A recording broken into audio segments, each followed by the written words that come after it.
Most people don't struggle because they earn too little. They struggle because they don't track their money.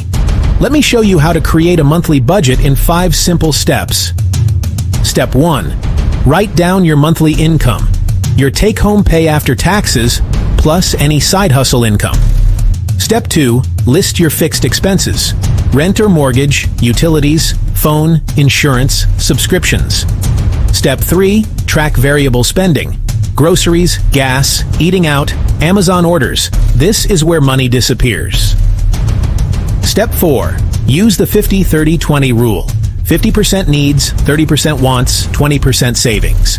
If that feels impossible, start with 10% or even 5%. Step 5. Automate your savings. Move money to savings the moment your paycheck hits. A budget isn't about saying no to life. It's about telling your money where to go. Start this month. Financial stress is optional.